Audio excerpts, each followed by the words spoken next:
MODO. Morsels. There's no beating about the bush in this morsel. Let's colour some dynamic particles using a procedural texture. First, we need some particles to play with. Here I have a particle generator and it creates a square array of static particles. Unfortunately, they are invisible. To see where they are, I'll plug the particle generator into a replicator with a sphere prototype. That's better. I have animated the generator to move upwards in the y-axis. Note that these are not dynamic particles, just an array of static particles being moved about. Pressing play shows the particles being animated.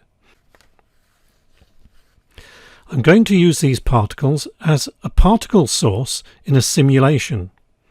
I'll plug the generator into a source emitter, which is already conveniently plumbed into the particle simulation. The source emitter is set to pulse mode, so that it will emit a particle every time its pulse channel is true. This happens every other frame.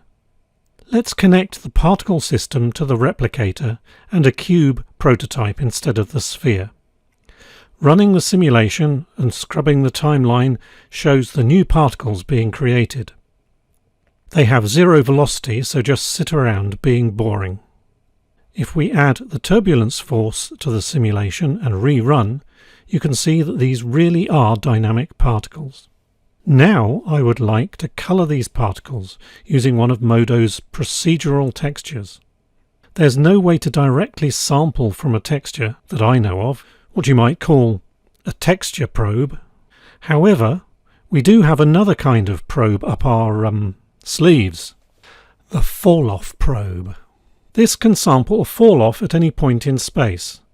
All we need now is a way to create a fall-off from a texture, and of course we have the texture fall-off.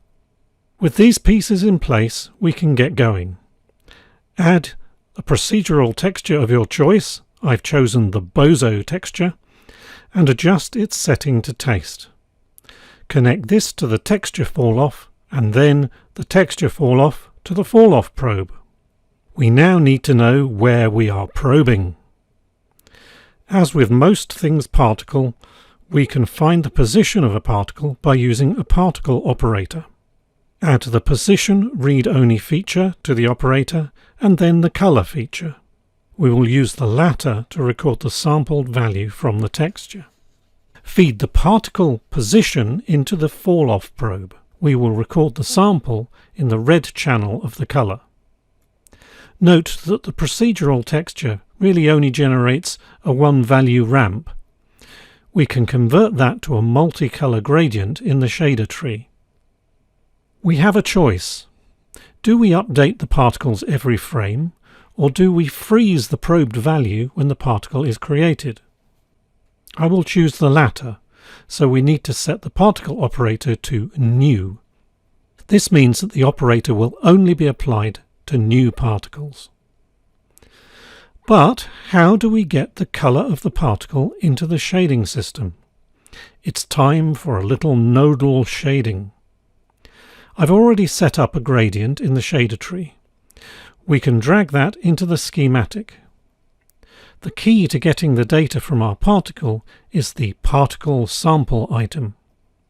This is a shading time node that samples the properties of the particle associated with our geometry. Notice there is a particle colour channel. Connect the red channel to the gradient's inval. This will now be the driver for the gradient, overriding anything specified in the gradient settings. Rerun the simulation and bring up the preview window. And hey presto!